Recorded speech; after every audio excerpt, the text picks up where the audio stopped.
नमस्कार दोस्तों, हमारे चैनल पर आप सभी का स्वागत है। दोस्तों, आज की कहानी है विष्णु जी और माता लक्ष्मी की। दोस्तों, इस चैनल को सब्सक्राइब नहीं किए हैं तो चैनल को लाइक सब्सक्राइब जरूर कर लें। चलिए कहानी की ओर बढ़ते हैं। एक बार भगवान विष्णु जी शेष नाग पर बैठे बैठे बोर हो गए और उन्होंने धरती पर घूमने का विचार मन में किया।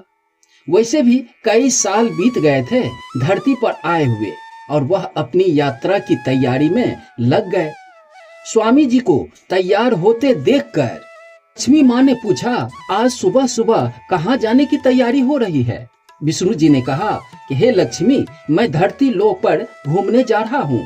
तो कुछ सोचकर लक्ष्मी माँ ने कहा, हे देव, क्या मैं आपके साथ चल सकती हूँ? भगवान विष्णु ने 2 पल सोचा, फिर कहा, एक शर्त है, पर तुम मेरे साथ चल सकती हो।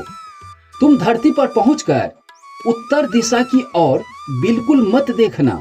इसके साथ ही माता लक्ष्मी ने हाँ कह के अपनी बात मनवा ली और सुबह सुबह माँ लक्ष्मी और भगवान विष्णु धरती पर पहुंच गए।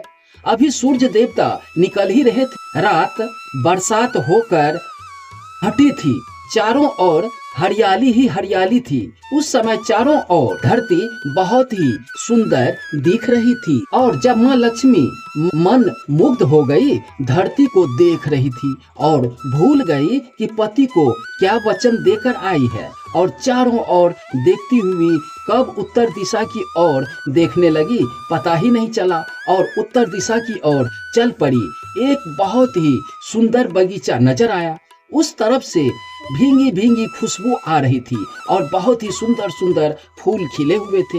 यह एक फूलों का खेत था और माँ लक्ष्मी बिना सोचे समझे उस खेत की ओर बढ़ चली और एक सुंदर सा फूल तोड़ लाई। लेकिन यह क्या, जब माँ लक्ष्मी भगवान विष्णु के पास वापिस आई तो भगवान विष्णु की आंखों में आंसू थे। भगवान विष्णु ने माँ लक्ष्मी को कहा कि कभी भी किसी से बिना पूछे उसका कुछ भी नहीं लेना चाहिए और साथ ही अपना वचन भी याद दिलाया। माँ लक्ष्मी को अपनी भूल का पता चला तो उन्होंने भगवान विष्णु को इस भूल की माफी मांगी। तो भगवान विष्णु ने कहा कि तुमने जो भूल की है उसकी सजा तो तुम्हें जरूर मिलेगी। जिस माली के खेत से तुमने बिना पूछे फूल तोड़ा है, यह एक प्रकार की चोरी है। इसलिए अब तुम 3 साल तक माली के घर नौकर बनकर रहो। इसके बाद मैं तुम्हें बैकुंठ में वापस बुलाऊंगा। माँ लक्ष्मी ने चुपचाप सर झुकाकर हाँ कर दी और माँ लक्ष्मी एक गरीब औरत का रूप धारण करके उस खेत के माली के घर गई। घर क्या, एक झोपड़ी था और मालिक का नाम माधव था। माधव की पत्नी 2 बेटे और 3 बेटियां थी। सभी उस छोटे से खेत में काम करके किसी तरह से गुजारा करते थे। माँ लक्ष्मी जब एक साधारण और गरीब औरत बनकर जब माधव की झोपड़ी पर गई तो माधव ने पूछा कि बहन, तुम कौन हो और इस समय तुम्हें क्या चाहिए? तब माँ लक्ष्मी ने कहा कि मैं एक गरीब औरत हूँ, मेरे देखभाल करने वाला कोई नहीं है।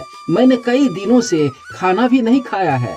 मुझे कोई भी काम दे दो, साथ में मैं तुम्हारे घर का काम भी कर दिया करूँगी।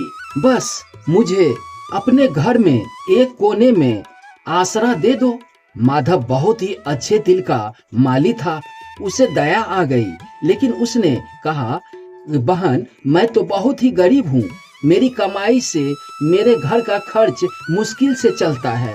लेकिन अगर मेरी 3 की जगह 4 बेटी होती तो भी मुझे गुजारा करना था।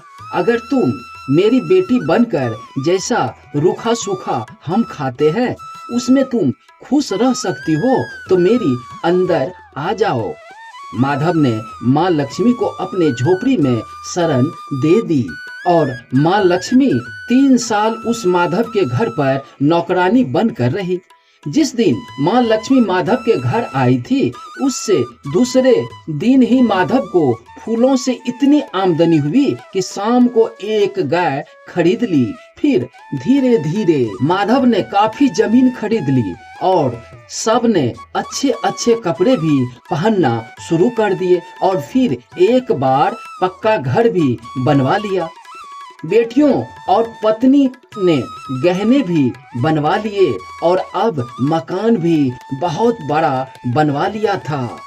माधव हमेशा सोचता था कि मुझे यह सब इस महिला के आने के बाद मिला है। इस बेटी के रूप में मेरी किस्मत आ गई है। और अब 2-4 साल बीत गए थे, लेकिन माँ लक्ष्मी अब भी घर में और खेत में काम किया करती थी। एक दिन माधव जब अपने खेतों से काम खत्म करके घर आया तो उसने अपने घर के सामने द्वार पर एक देवी स्वरूप गहनों से लदी एक औरत को देखा। ध्यान से देखकर पहचान गया, अरे यह तो मेरी मुंह बोली चौथी बेटी है, यानी वही औरत है।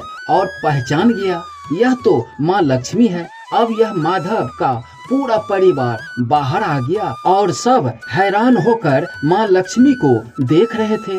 माधव बोला, माँ हमें माफ कर दो, हमने आपसे अनजाने में ही घर और खेत में काम करवाया है। हे माँ, यह कैसा अपराध हो गया। हे माँ, हम सबको माफ कर दो। अब माँ लक्ष्मी मुस्कुराई और बोली कि हे माधव, तुम बहुत ही अच्छे और दयालु व्यक्ति हो। तुमने मुझे अपनी बेटी की तरह रखा है, अपने परिवार के सदस्य की तरह रखा। इसके बदले तुम्हें वरदान देती हूँ कि तुम्हारे पास कभी भी खुशियों की और धन की कमी नहीं होगी। तुम्हें सारे सुख मिलेंगे जिसके तुम हकदार हो। और फिर माँ अपने स्वामी के द्वारा भेजे गए रथ में बैठकर बैकुंठ चली गई। दोस्तों, ये कथा अच्छी लगी हो तो चैनल को लाइक सब्सक्राइब जरूर कर ले। मैं इसी तरह का ज्ञानवर्धक कहानियाँ लेकर रोज आता हूँ। धन्यवाद।